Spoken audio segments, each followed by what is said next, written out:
encore aujourd'hui dans notre nouvelle émission intitulée Parole de la vie éternelle.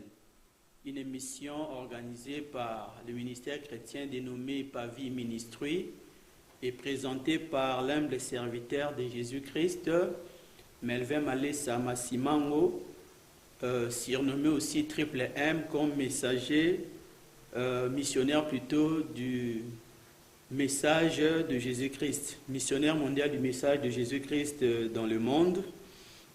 Aujourd'hui, par la grâce de Dieu, nous avons prévu de parler d'un thème qui est intitulé « Les références qui nous sauvent ». Les références qui favorisent notre salut, les références qui nous assurent le salut ou les références qui nous sauvent. Nous allons devoir prier l'Éternel notre Dieu, car c'est lui qui a dit dans sa parole « Je suis l'Éternel ton Dieu qui t'instruit pour ton bien ». Et il dit de même que mon peuple sera enseigné par moi l'Éternel, ou par moi-même. Père Céleste, nous recommandons encore ces instants entre tes mains, où nous voulons parler de ta part à ton peuple pour lui apprendre ta sagesse, pour lui montrer la voie qu'il doit suivre. Parce que la Bible nous dit, tu places dans nos cœurs des chemins tout tracés. Et ce chemin, c'est bien la lumière de ta parole. Ce chemin, c'est bien ta parole qui doit guider nos pas, qui doit guider nos vies, afin que nous puissions avoir la vie que tu nous réserves déjà sur la terre des hommes, ainsi que dans l'éternité. C'est pourquoi nous prions que le Saint-Esprit puisse utiliser le prédicateur ou l'enseignant de cet instant que je suis et qu'il puisse donner également l'intelligence à ton peuple qui est en train de suivre, Seigneur, notre de cette émission, à pouvoir comprendre ta pensée et qu'il leur donne également la force de mettre en pratique tout ce qu'ils vont apprendre au travers de cette émission. Ainsi, nous avons prié au nom de Jésus-Christ, qui est notre Seigneur et Sauveur. Voilà, je rappelle, le thème, c'est notre 8e thème, parce que depuis qu'on a commencé ces émissions, ça c'est le 8e thème, les références qui nous sauvent. Déjà, les dictionnaires nous donnent plusieurs définitions sur le concept référence. Mais nous n'allons pas entrer dans tous les détails que donnent les dictionnaires au sujet de ces termes. Nous allons donner une définition qui est beaucoup plus pratique, beaucoup plus opérationnel par rapport au concept de référence.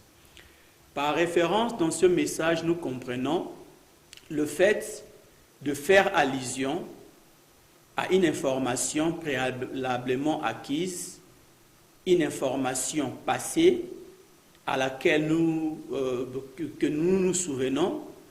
C'est le fait de faire référence à un fait passé auquel nous nous souvenons dans une situation présente. Donc, par référence, je suis en train de rappeler, c'est le fait de faire allusion à un fait passé, à une information du passé, à laquelle nous nous souvenons en face d'une situation présente, de manière à ce que cette information du passé ou ces faits du passé puissent guider notre comportement dans le moment présent, puissent même justifier notre comportement dans le moment présent. Le recours à l'information, à l'entité ou à la situation de référence permet, comme je venais de dire, de savoir comment aborder la situation actuelle. Quelle est l'attitude qu'il faut manifester ou adopter dans la situation actuelle. Les faits du passé peuvent nous servir de leçons pour savoir comment s'y prendre, pour savoir comment aborder le problème qu'on est censé résoudre dans le présent. Et pour cela, nous allons prendre un passage biblique qui relate l'histoire de David avant d'aller affronter Goliath. Nous allons lire les livres de 1 Samuel, chapitre 17, versets 32 à 37. Là, il est écrit ceci. Je commence au verset 32. David dit à Saül que personne ne se décourage à cause de ces Philistins. Ton serviteur ira se battre avec lui. Verset 33. Saül dit à David, « Tu ne peux pas aller te battre avec ce Philistin, car tu es un enfant et il est un homme de guerre dès sa jeunesse. » David dit à Saül, « Ton serviteur faisait paître les brebis de son père. Et quand un lion ou un ours venait en enlever une du troupeau, je courais après lui, je le frappais, j'arrachais la brebis de sa gueule. S'il se dressait contre moi, je le saisissais par la gorge, je le frappais et je le tuais. C'est ainsi que ton serviteur a terrassé les lions et l'ours, et il en sera du Philistin, de cet incirconcis, comme l'un d'eux, car il a incité l'armée du Dieu vivant. » David dit encore, « L'Éternel qui m'a délivré de la griffe du lion et de la parte de l'ours, me délivrera aussi de la main de ce Philistin, me délivrera aussi de la main de ces Philistins. » Et Saül dit à David, « Va et que l'Éternel soit avec toi. » Ce qui me retient plus dans cette histoire, ce ne sont pas les doutes du roi Saül sur David, disant que tu ne peux pas aller te battre avec succès contre Goliath, parce que lui c'est un homme de guerre dès sa jeunesse, il a beaucoup d'expérience, il a grand détail, tout ce qu'il pouvait remarquer sur Goliath et qui les poussait à douter de David. Mais ce qui me retient plus, c'est le fait que David ait fait allusion à son passé. C'est le fait que David ait pris pour référence les différentes victoires qu'il avait remportées avec l'aide de l'Éternel par le passé. Il s'est souvenu que quand il était encore dans la forêt en train de paître les brebis de son père, il y avait des temps où des bêtes féroces telles que le lion et l'ours qu'il a cités ici venaient pour arracher les brebis pour les dévorer. Mais David, par l'aide de Dieu, courait derrière ces animaux-là féroces et il arrachait ces bêtes. Et si ces animaux-là, et quand ces animaux-là cherchaient à se retourner contre David pour les tuer, il les déchirait sous la puissance du Dieu avec qui il était en alliance. C'est-à-dire que ces références-là ont permis à David, devant Goliath, d'adopter une attitude positive, d'avoir un comportement qui était favorable à la victoire. Il s'est souvenu que le Dieu qui m'a délivré de ces bêtes féroces est également capable, en face de Goliath, de refaire la même chose, et même plus. Et cette référence-là, ou bien ces références-là, ont permis à David d'entrer en action avec foi. Ont permis à David d'affronter Goliath, et l'Éternel qui honore toujours la foi de ceux qui espèrent en lui, avait fini par accorder la victoire à David. Donc le comportement de David, qui était l'assurance, qui était l'action de ramasser même le pierre avec agilité, le fait même de prendre sa lance-pierre et de courir lui-même devant Goliath pour l'affronter, était basé sur les références qu'il avait avec Dieu, sur les références de son passé avec Dieu. Cela a déterminé son action, cela a même justifié son attitude. Les bonnes références considérées ici comme les victoires, comme je venais en train de le dire, ou les délivrances, les expériences que nous avions eues avec notre Dieu par le passé, et même les promesses que Dieu nous a faites, auxquelles nous croyons, sont déterminants par rapport aux victoires à venir, par rapport à la résolution des problèmes dans le présent. Ils constituent les éléments donc de notre foi pour patienter à l'épreuve ou devant l'épreuve, pour patienter face aux difficultés, pour persévérer même sur la voie de Dieu, pour entrer avec vigueur dans une voie de sortie, dans une action salvatrice. Nous devons avoir des références qui nous donnent de l'assurance. Nous devons avoir des références qui nous donnent de la patience même.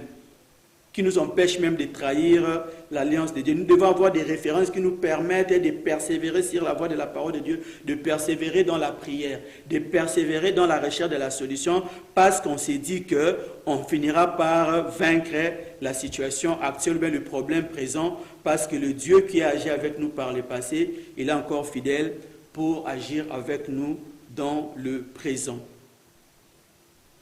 Donc, il y a une sorte de système cyclique, un cycle fermé qui commence par des références ou les allusions que nous faisons en face d'un problème, en face duquel nous sommes,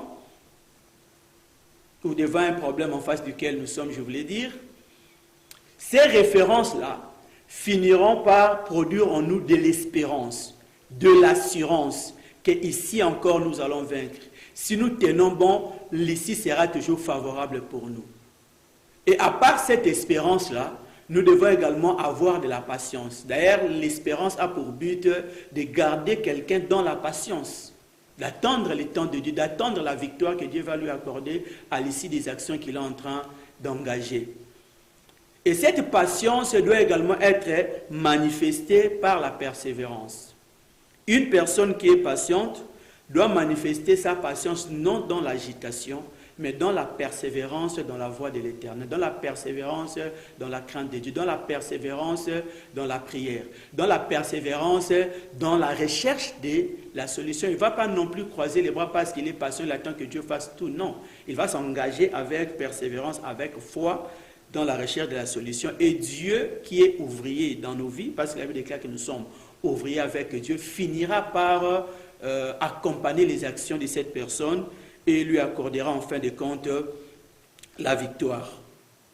Donc, les bonnes références, comme j'étais en train de dire là, finissent par produire l'assurance, produire l'espérance ou la foi, et cette espérance-là doit nous mettre dans la patience. Dans cette patience, nous devons persévérer, et cette persévérance-là finira par produire la victoire. Parce que le Seigneur Jésus même a dit, celui qui persévérera jusqu'à la fin sera sauvé. Et quand Dieu aura accordé la victoire dans la vie d'une personne qui a longtemps persévéré dans sa voie, cette nouvelle victoire constitue encore une référence dont on va se souvenir dans le futur. Quand on sera encore face à un problème de la même nature, bien du même genre, ou bien un autre problème, la victoire qui a été acquise dans le moment présent sera encore une nouvelle référence dans le moment à venir. C'est pourquoi nous parlons d'un système cyclique qui part des bonnes références et qui passe par l'espérance, la patience, la persévérance, la victoire. Et cette victoire revient encore comme une nouvelle bonne référence. Donc, nous devrions, bien aimés dans le Seigneur, savoir qu'en premier lieu, les souvenirs ou la référence sur la parole de Dieu, sur les expériences avec Dieu, créent en nous une certaine assurance face aux problèmes actuels. Ça crée en nous de l'espérance en Dieu face aux problèmes actuels, les références que nous avions eues par le passé. Et ces références-là nous proviennent généralement de la parole écrite de Dieu, de la Bible. Parce que la Bible a plusieurs récits des choses qui ont été faites par Dieu dans la vie des gens. Les personnes qui étaient stériles, comment est-ce que Dieu les avait délivrées de la stérilité? Les personnes qui étaient malades, comment est-ce que Dieu les avait guéries? Des personnes mortes, comment est-ce que Dieu les avait ramenées par Jésus-Christ à la vie? Beaucoup de choses. Les peuples d'Israël qui étaient en captivité à Babylone, comment est-ce que Dieu les avait sauvés du roi de Nabuchodonosor? Comment est-ce que Dieu avait sauvé Israël des mains du roi puissant de l'époque, Pharaon?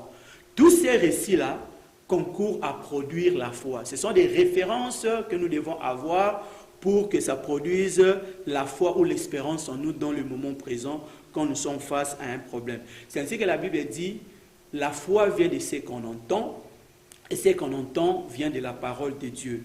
Et cela est écrit dans le livre des Romains chapitre 10, verset 17. Mais j'aimerais dire que la foi ne vient pas seulement de ce que nous entendons dans la Bible, même si généralement notre foi est basée sur ce que nous entendons dans la Bible. Parce qu'une personne qui n'a pas encore des expériences passées avec Dieu, qui n'a pas encore vécu la gloire de Dieu dans sa vie par le passé ne peut pas avoir comme référence ses propres expériences. Il n'aura facilement que pour référence, ou bien comme référence, la parole de Dieu qui lui est prêchée à l'église, à la radio, telle que maintenant je suis en train de prêcher la parole de Dieu. La parole qui lui a été transmise par la méditation de la Bible, s'il se met à lire la Bible, Dieu peut également lui dire des choses. Donc, comme généralement, notre foi est basée sur ce que nous entendons de la parole de Dieu, c'est ainsi que la Bible dit, la foi vient de ce qu'on entend, et ce qu'on entend vient de la parole de Dieu. Mais la foi ne vient pas seulement de ce que nous entendons de la parole de Dieu. Parce que si nous prenons le cas de David, par exemple, David n'avait pas entendu quelque chose de la part de Dieu.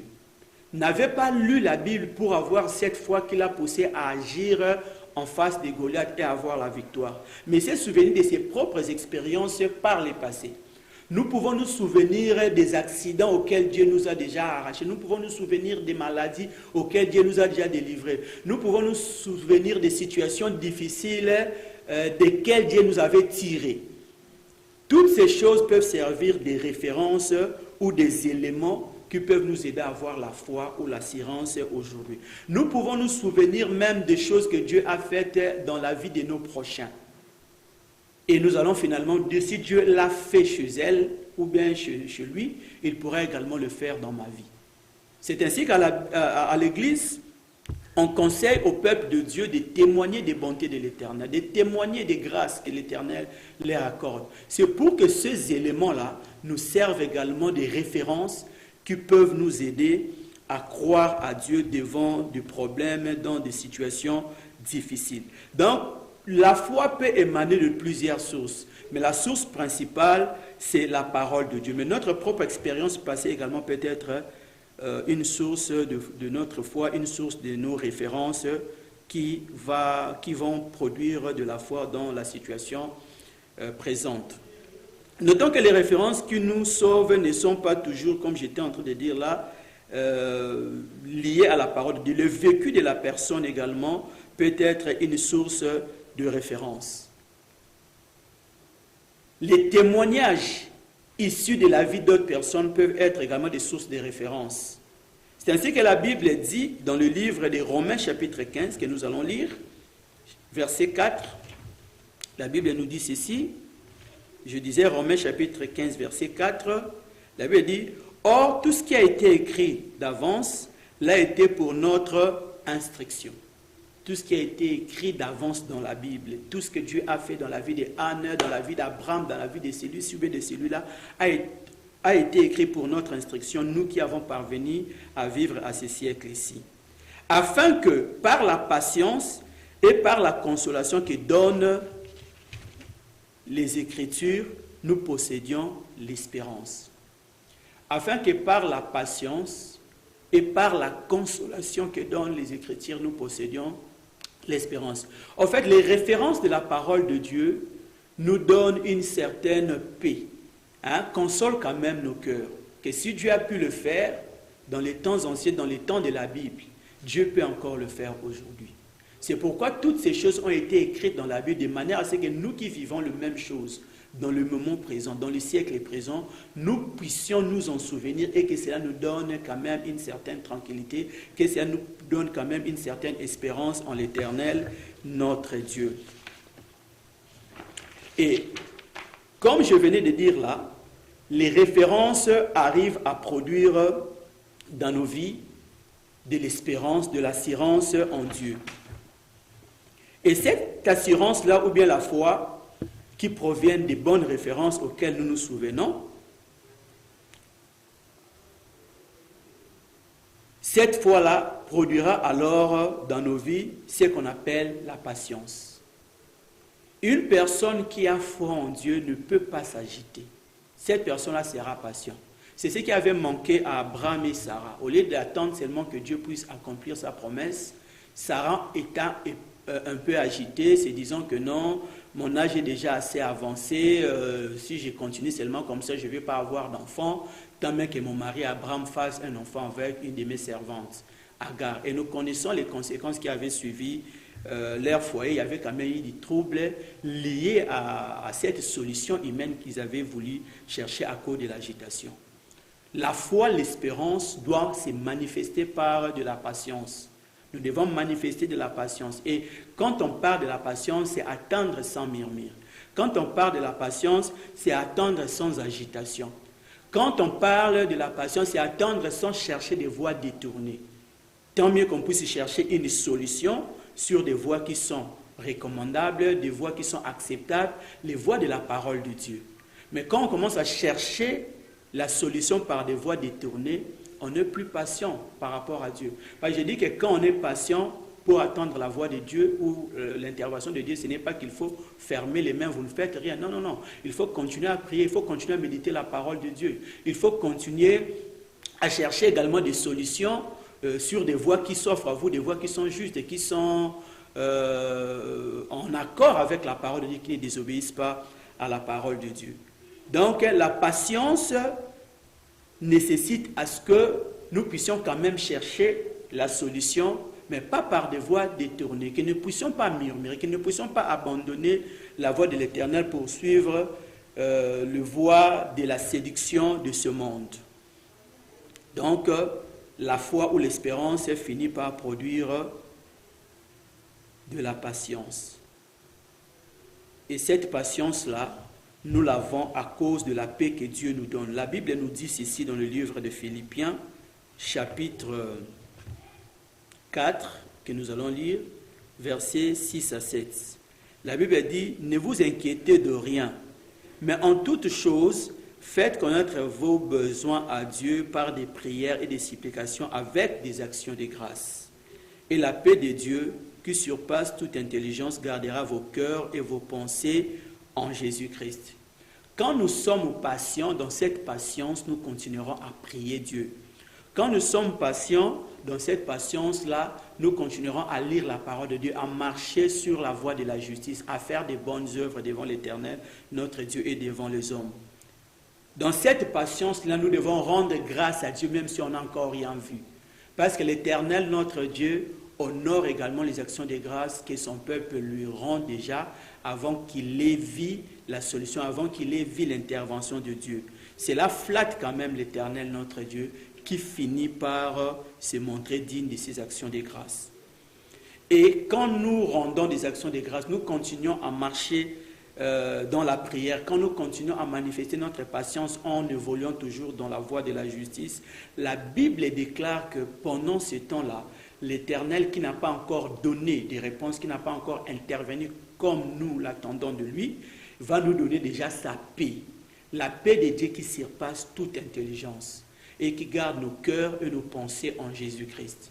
Cette paix qui surpasse toute intelligence va surpasser l'intelligence d'aller consulter un féticheur, va surpasser l'intelligence mauvaise d'aller voler, va surpasser l'intelligence mauvaise d'aller toucher au fétiche, d'aller faire des crimes de tout genre, de ne plus prier, de se décourager. Toutes ces mauvaises pensées qui peuvent chercher à monter à l'esprit de l'homme pendant qu'il s'attend à une réponse de Dieu qui n'arrive pas encore, l'intelligence, la paix de Dieu viendra étouffer toutes ces intelligences et va garder notre cœur selon la lumière de la parole de Dieu, dans la lumière de la parole de Dieu, va garder notre cœur toujours dans la foi en Dieu. Et là, nous sommes pendant le moment de notre patience. Donc, les bonnes références finissent par produire la foi ou l'espérance, et cette espérance doit se manifester par la patience également. Et dans cette patience, nous ne devons pas chercher des voies tortueuses, des voies détournées, comme nous sommes en train de le dire. Et la patience doit nous amener à la persévérance dans le comportement chrétien. Il ne faut pas que pendant le moment de patience, nous puissions nous relâcher à faire le bien. Nous puissions nous relâcher à craindre l'Éternel. Nous puissions nous relâcher à prier notre Dieu. Nous devons être toujours persévérants. C'est comme aujourd'hui on dit que Jésus-Christ reviendra bientôt. Jésus-Christ ne revient toujours pas bientôt. Il y a même des gens qui disent « Ah, ça c'est seulement votre slogan pour endormir les gens. » Depuis que vous avez commencé à dire que si Jésus revient, il ne revient pas toujours. Mais nous gardons la patience que notre Seigneur Jésus finira par venir. Finira par venir nous prendre pour nous faire entrer dans la gloire de Dieu. Mais pendant que nous sommes patients à attendre le retour du Seigneur Jésus-Christ, nous ne rentrons pas dans le monde. Nous n'arrêtons pas de prier, nous n'arrêtons pas d'aller à l'église, nous n'arrêtons pas à faire du bien, parce que le Seigneur Jésus-Christ a dit, celui qui persévérera jusqu'à la fin sera sauvé. Donc notre patience doit nous conduire également dans la persévérance. Parce que nous sommes patients, nous croyons que Dieu finira par intervenir. Pendant ce temps-là, nous faisons notre part. Pendant ce temps-là, nous continuons à faire ce qu'il faut faire. N'oublions pas que ce que nous faisons de bien pendant notre moment de patience, quand nous persévérons dans de bonnes choses pendant notre moment de patience, cela crée également de bons souvenirs dans la tête de Dieu en notre faveur. Cela écrit quelque chose dans le livre des souvenirs de l'Éternel. C'est comme Job, il était en train de passer des moments de difficultés, des moments difficiles. Pendant ces temps-là, Job continuait à patienter que son rédacteur s'élève, même le dernier. Et Job persévérait toujours dans la crainte de Dieu. Job persévérait toujours dans la prière. Job n'avait pas abandonné son Dieu. C'est-à-dire, pendant la patience, nous devons également évoluer dans la persévérance. Cette patience doit alors donner lieu à de la persévérance avant d'espérer vivre le miracle ou bien l'intervention de l'Éternel, notre Dieu. Ainsi donc, nous allons lire le livre de Jacques, chapitre 1, verset 4, qui nous dit « Mais il faut que la patience accomplisse parfaitement son œuvre, afin que vous soyez parfaits et accomplis sans faillir en rien. » Il faut que la patience accomplisse parfaitement son œuvre. L'œuvre de la patience, c'est quoi? Nous pousser à la persévérance. Parce que nous sommes patients, nous persévérons. Parce qu'une personne qui ne persévère pas, cette personne n'est pas patient. Il cherche d'autres voies. Il cherche à se décourager, à se relâcher de la voie de Dieu. Cette personne-là n'est pas patient. Il faut que la patience accomplisse son œuvre de nous rendre encore parfaits parce que nous persévérons dans la prière, nous persévérons dans la sanctification, nous persévérons dans la voie de Dieu. Et nous ne faillissons en rien. C'est ce que dit la Bible. Afin que vous soyez parfaits et accomplis sans faillir en rien. Une personne qui persévère, c'est une personne qui n'a pas failli à quelque chose. Il est patient, dans sa patience, il est en train de persévérer. Et nous prendrons encore le livre des Romains, chapitre 5, verset 3, qui nous dit « Bien plus, nous nous glorifions même des afflictions, sachant que l'affliction produit la persévérance. » Nous nous glorifions des afflictions. Nous sommes patients dans l'affliction à cause de l'espérance que nous avons. L'espérance qui est liée aux bonnes références que nous avons avec notre Dieu. Nous sommes patients dans cette affliction. Et notre patience doit nous conduire à la persévérance.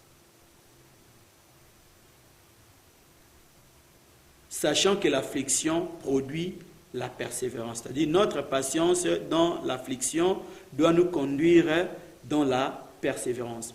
Et nous prendrons encore le livre de 8 et de Romains 8, chapitre 25, qui nous dit, Romains 8, chapitre 25, « Mais si nous espérons ce que nous ne voyons pas, nous l'attendons avec persévérance. » Si nous espérons, l'espérance que l'on voit déjà n'est plus espérance, nous dit la Bible. On appelle cela espérance parce que nous ne voyons encore rien. Cette espérance produit la patience. Et cette patience doit nous conduire dans la persévérance. Et si nous espérons ce que nous ne voyons pas, nous l'attendons avec persévérance. Il ne faut pas se relâcher. Celui qui persévérera jusqu'à la fin, c'est celui-là qui sera sauvé, nous dit la Bible. Nous continuons toujours à argumenter qu'il faut toujours persévérer dans la voie de Dieu quand on est dans des problèmes. C'est dans le livre de Hébreux 10, 36 que nous allons encore avoir un autre argument qui nous dit « Car vous avez besoin de la persévérance, afin qu'après avoir accompli la volonté de Dieu, vous obteniez ce qui vous est promis. Car vous avez besoin de la persévérance, afin qu'après avoir accompli la volonté de Dieu, vous obteniez ce qui vous a été promis. » Quand nous nous relâchons, nous n'allons pas obtenir ce que Dieu nous a promis. Il faut que quand Dieu cherche à agir, il nous trouve en bonne relation avec lui, qu'il nous trouve dans la foi, qu'il nous trouve dans la sanctification. C'est alors que nous allons toucher à l'accomplissement des promesses de l'Éternel notre Dieu.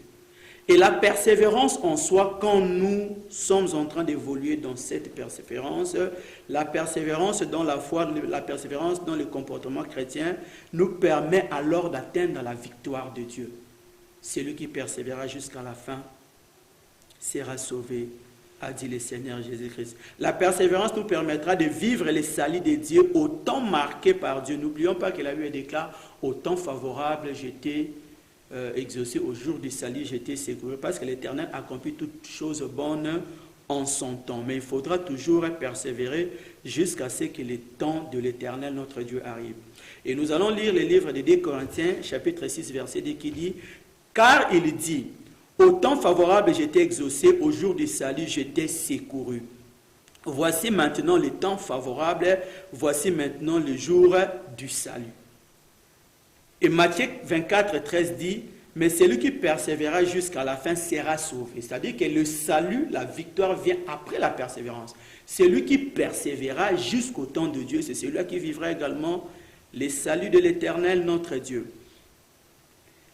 Et nous allons terminer pour ce qui est de la persévérance qui produit la victoire à lire les livres de Luc, chapitre 21, verset 19, qui dit « Par votre persévérance, vous sauverez vos âmes. » Nous pouvons dire que nous sommes sauvés en Jésus-Christ. C'est pourquoi je dis toujours que les saluts en Jésus-Christ, c'est un salut en deux phases.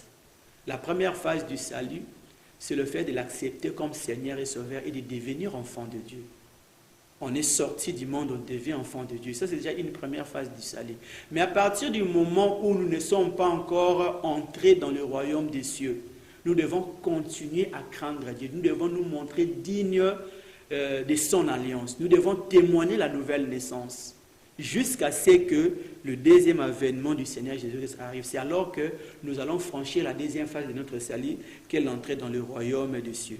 Et pour entrer dans le royaume des cieux, pour vivre même la gloire de Dieu sur la terre des hommes, il faut persévérer. C'est ainsi que la Bible dit dans Luc 21, 19, « Par votre persévérance, vous sauverez vos âmes. » Bien-aimés dans le Seigneur, après avoir persévéré dans la voie de l'Éternel, cette persévérance nous conduit finalement dans la victoire, parce que l'Éternel est fidèle. La Bible déclare que ceux qui espèrent en l'Éternel ne seront point confus, et que sa fidélité est pour son peuple un bouclier et une cuirasse. L'Éternel finira par nous accorder la victoire. Ce salut ou cette victoire est une nouvelle bonne référence. Regardez le cas de David dont on a relaté l'histoire ici. David s'est souvenu du fait qu'il avait remporté la victoire contre le lion, contre l'ours. Il s'en est servi pour avoir une bonne attitude nécessaire pour affronter avec succès Goliath. Mais après qu'il ait gagné Goliath, après qu'il ait tué Goliath, le fait de tuer Goliath dans le présent constituera une référence dont il peut encore se servir dans le futur. Parce que dans le futur, en face d'un problème, David pourra se dire, le Dieu qui m'a délivré du lion, de l'ours et de Goliath. Il peut encore citer Goliath, parce que Goliath devient maintenant, ou la victoire contre Goliath devient maintenant une nouvelle référence qui va encore l'aider à avoir encore de l'expérience dans un problème futur. C'est pourquoi nous avons dit que ces éléments-là fonctionnent comme un système qui partent de bonnes références auxquelles on doit placer notre espérance, auquel on doit se souvenir pour placer notre espérance. De cette espérance doit naître de la patience. Et cette patience doit être manifestée également par la persévérance dans la voie de Dieu. Et cette voie de Dieu finira par, la persévérance dans la voie de Dieu finira par produire encore une autre victoire qui nous servira encore plus tard d'une autre référence. En conclusion, le chrétien ou la chrétienne doit avoir des références, plusieurs bonnes références sur Dieu. Nous devons chercher à en avoir plusieurs, bien-aimés dans le Seigneur. Et il ne suffit pas seulement d'avoir les références de la parole de Dieu. Il ne suffit pas seulement d'avoir les références de différentes délivrances, de différentes situations que Dieu a débloquées dans la vie des gens autour de nous, même dans notre propre vie. Il faudra encore faire confiance en ces dieux-là. Il faudra encore baser notre foi en cela. Parce que la référence a pour objectif de produire de l'espérance. Sans cette espérance, nous ne pourrons pas manifester de la patience, ne pourrons pas non plus persévérer. Et j'aimerais dire que, bien aimé dans le Seigneur, le fait de choisir de croire aux bonnes références, le fait de choisir de faire allusion aux faits du passé ou bien aux situations passées, c'est une volonté que la personne doit également manifester. C'est un choix que la personne doit faire. Et nous allons montrer que c'est un choix que la personne doit faire d'avoir des regards fixés sur les réalités de son problème, les caractéristiques de son problème, ou de se souvenir des caractéristiques de son Dieu, ou de se souvenir de ses expériences avec Dieu. Ça, c'est vraiment un choix que la personne est libre de faire. Et nous allons voir ça dans le livre de Lamentations, chapitre 3, verset 19 à 23. Là, la Bible dit ceci. « Quand je pense à ma détresse, ça c'est Jérémie qui parle, et à ma misère, à l'absinthe et au poison. » Là, c'est le problème. Quand il pense aux différentes caractéristiques de son problème, quand il pense au degré de son problème, quand il pense à la complexité de son problème, c'est ça penser à la détresse, à la misère, à l'absinthe et au poison. Quand je pense à cela, quand mon âme s'en souvient, elle est abattue au-dedans de moi. David aussi pouvait avoir un esprit abattu au-devant de Goliath, à entendre ce que Goliath était en train de dire, à plutôt avoir la grande taille de Goliath, à entendre ce que Saül lui disait sur Goliath.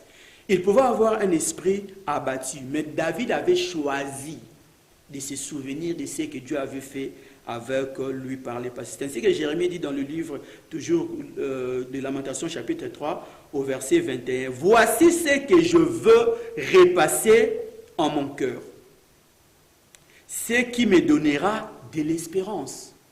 Voici les bonnes références que je choisis, moi, Jérémie, de repasser en mon cœur, ce qui me donnera. Ces références-là me donneront de l'espérance. » Et il n'a pas dit, voici ce que je vais, comme pour parler d'un futur proche. Le verbe aller pour dire je vais, V-A-I-S, ce n'est pas ce qui est écrit dans la Bible. Mais la Bible parle plutôt du verbe vouloir. Voici ce que je veux, V-E-U-X.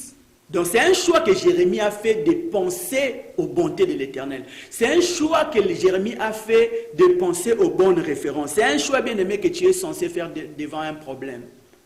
Ce n'est pas Dieu qui va te dire, pense à ce que j'ai écrit dans la Bible. Pense à ce que j'ai fait dans tel endroit à telle personne. Pense à ce que j'ai fait dans ton passé. Non, non, non, non. C'est à toi de choisir, de penser à ça, pour que cela te donne de l'espérance. Il a dit, les bontés de l'Éternel ne sont pas épuisées, ses compassions ne sont pas à leur terme. Elles se renouvellent chaque matin. Et cela a donné de la force à Jérémie.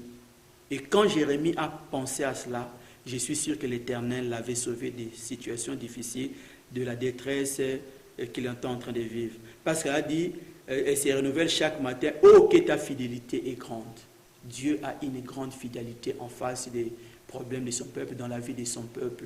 C'est pourquoi la Bible dit la fidélité de l'Éternel pour nos vies, c'est un bouclier et c'est une cuirasse. Mais j'aimerais terminer cet enseignement par nous dire que ce n'est pas seulement nous qui avons besoin de bonnes références qui puissent nous sauver. Mais l'Éternel, notre Dieu également, se sert des références. Les références dont se sert l'Éternel, notre Dieu, ce sont les références que nous-mêmes nous lui donnons à travers nos actions, à travers notre conduite. C'est ainsi que j'ai dit que quand on a de l'espérance qui nous conduit dans la passion, dans cette passion, nous devons persévérer dans la voie de Dieu. Nous devons persévérer à faire de bonnes choses. Nous devons persévérer à prier. Nous devons persévérer dans la sanctification. Tout ce que nous serons en train de faire pendant notre moment de patience, c'est ça les références que nous allons commencer à écrire dans les livres des souvenirs de l'Éternel, notre Dieu. Et au moment opportun, l'Éternel va s'en souvenir pour nous sortir du problème dans lequel nous nous trouvons. Et nous lirons le livre de Luc, chapitre 7, versets 4 à 5 pour terminer. Là, la Bible dit ceci. « Ils arrivèrent auprès de Jésus et lui adressèrent d'instantes supplications, disant, « Il mérite que tu lui accordes cela, car il aime notre nation et c'est lui qui a bâti notre synagogue. » C'était l'histoire du centenier romain dont un des serviteurs était malade. Maintenant, sachant que le Seigneur Jésus était dans ces contrées-là, ces centeniers s'étaient servis de quelques anciens des Juifs pour qu'ils aillent faire le plaidoyer auprès de Jésus, de sorte que le Seigneur Jésus puisse guérir son serviteur qu'il aimait bien, un serviteur qui était gravement malade. Mais quand, je m'excuse, ces anciens des Juifs étaient venus auprès du Seigneur Jésus-Christ, ils l'ont supplié instamment à guérir le serviteur de ces centeniers romains. Mais pour argumenter leur demande, ils ont dit, il aime notre nation. Mais aimer la nation, c'était encore vague. Parce que l'amour doit se manifester par les œuvres. Il aime, c'est bien bon, mais qu'est-ce qu'il a fait de concret? Ils ont ajouté, pour bien argumenter, c'est lui qui a bâti notre synagogue. Donc ça, c'était une référence que Jésus pouvait utiliser pour guérir les serviteurs de ces centeniers, pour accéder à sa demande. Donc notre Dieu aussi se sert des références que nous avons pu créer dans son livre des souvenirs pour pouvoir nous venir en aide. Nous allons devoir prier l'Éternel par rapport à ce message que nous venons d'entendre, que l'Éternel nous aide à nous souvenir de tout ce qui a été dit ici et à marcher sur la voie de cette parole pour espérer vivre sa gloire dans nos vies. Père Céleste, c'est toi qui nous as donné cette parole pour nous réconforter, pour nous montrer également comment nous devons nous comporter face aux problèmes. Dans notre vie, il y a toujours des bontés de Dieu que nous avons vécues d'une manière à l'autre, Seigneur Dieu. Des bontés de l'Éternel que nous avons vécues, Père éternel, dans nos milliers de vies, dans notre famille, dans notre environnement de vie. Il y a même des récits bibliques qui nous parlent de ta puissance, qui nous parlent de ton amour, de tes bontés, de ta fidélité pour ton peuple, de ce que tu as pu faire dans la vie de tes serviteurs ainsi que de ton peuple par le passé. Aide-nous à nous souvenir de toutes ces choses-là en face des problèmes, pour ne pas faillir dans notre espérance, pour ne pas faillir dans notre foi en toi. Que ces références-là nous servent d'éléments qui vont, Seigneur notre Dieu, nous conduire dans l'espérance, dans la foi, avoir une ferme assurance devant toi, Seigneur notre Dieu. Et que dans cette assurance-là, nous puissions être patients à cause de la paix que le Saint-Esprit, donne à tes enfants, à tes serviteurs, Seigneur notre Dieu. Et que dans cette patience, nous puissions persévérer dans ta voie, car la Bible déclare que tu n'abandonnes point ton peuple, et que celui qui persévère jusqu'à la fin sera sauvé. Aide-nous, Seigneur notre Dieu, à marcher dans la persévérance dans ta voie, malgré les problèmes, parce que cette persévérance fera que nous puissions marquer également ton cœur. Cette persévérance fera également que nous puissions écrire des bons souvenirs dans ton livre de souvenirs. Et toi, le Dieu fidèle, tu ne manqueras pas à nous exaucer dans ta gloire au moment opportun. Au nom de Jésus-Christ, notre Seigneur et Sauveur, ainsi nous avons prié. Et nous te disons Amen. Bien-aimés dans le Seigneur, que l'Éternel vous bénisse. Je vous prie également de soutenir cette émission d'une manière à l'autre, de toutes les manières que l'Éternel va vous donner l'occasion de le faire, par des prières, par vos moyens financiers, en vous abonnant également dans notre chaîne YouTube, tout comme dans notre page Facebook. Et l'Éternel, notre Dieu, ne manquera pas de vous bénir. Au revoir et à la prochaine émission. Maloba ya Nzambe moninga ezali maloba ya bomoi oyo yo sakondimela yango akozu